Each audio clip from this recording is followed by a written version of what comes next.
Ayan, hello po, shoutout po sa ating lahat. Nagbabalik na naman po inyong lingkod sa 26 TV. Ngayon po mayroon tayong reaction video na basher po ito ni Jomar. Ayan no. At siyempre bago tayo magsimula, ayan isang mapagpalang araw po muna sa ating ama ng Kalingap, si Kuya Bal Santos Matubang.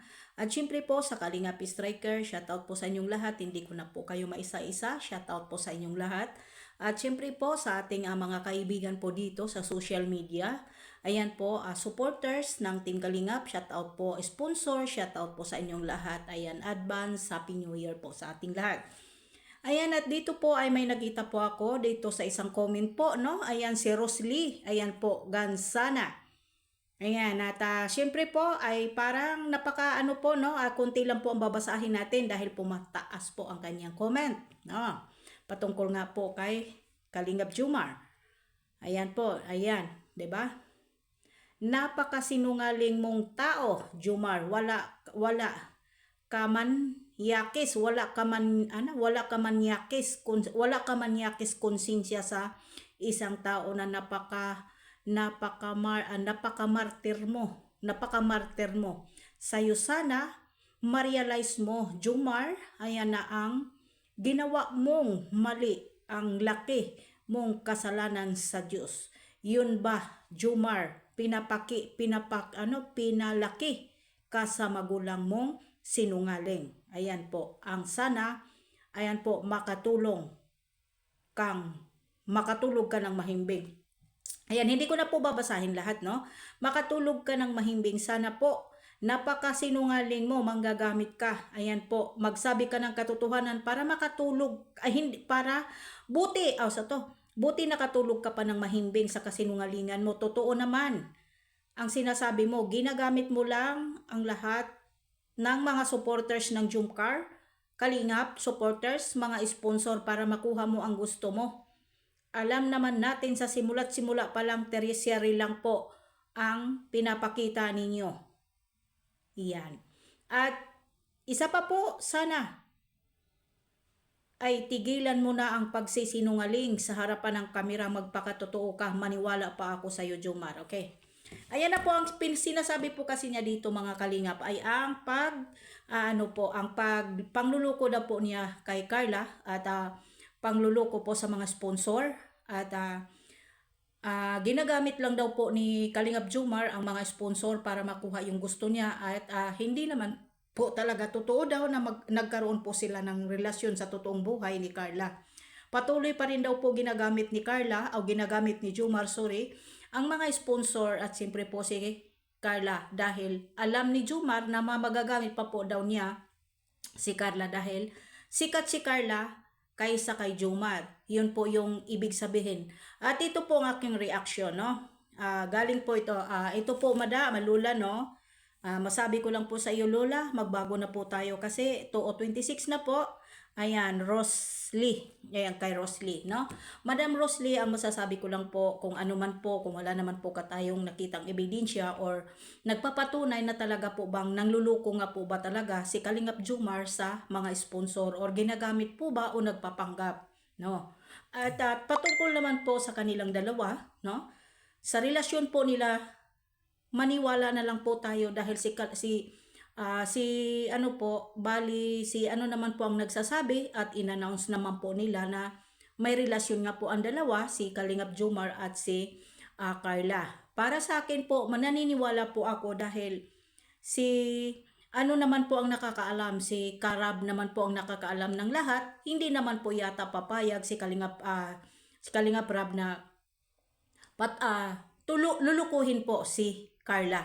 No? At sa pribadong buhay po nila, magkaroon po sana tayo ng boundaries, no? Bilang isang supporters at bilang isang mga nagmamahal po sa Jomcar dahil may limitasyon tayo eh.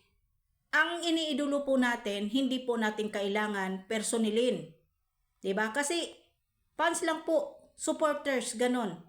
Hindi natin kailangan silang puwersahin or pagsalitaan ng hindi maganda. Kontento po tayo sa anuman po ang nakikita at pinapalabas sa teleserye na pinapanood natin at sinubaybayan po natin or ninyo dito sa teleserye na binuo ni Kalingap Rab.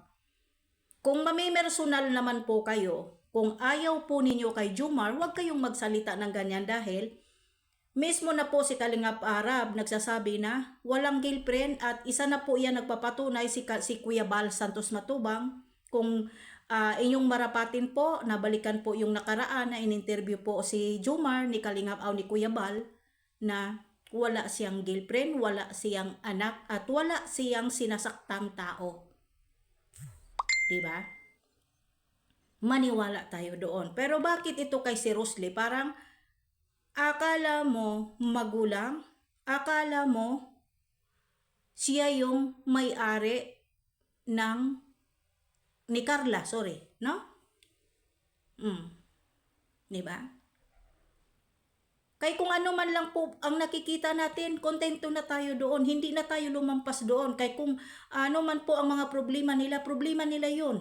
Hindi na tayo makisawsaw kung ano man po ang problema nila. Ang problemahin po natin, huwag tayong mamersonal sa mga teleserye na pinapanood natin at huwag natin silang personalin dahil wala man tayong ambag, no? Hindi man tayo mga magulang at hindi naman po siguro tanga yung mga magulang ni Carla at ni Jomar na parang napapansin siguro wala silang mapapansin sa bawat isa sa kanilang anak.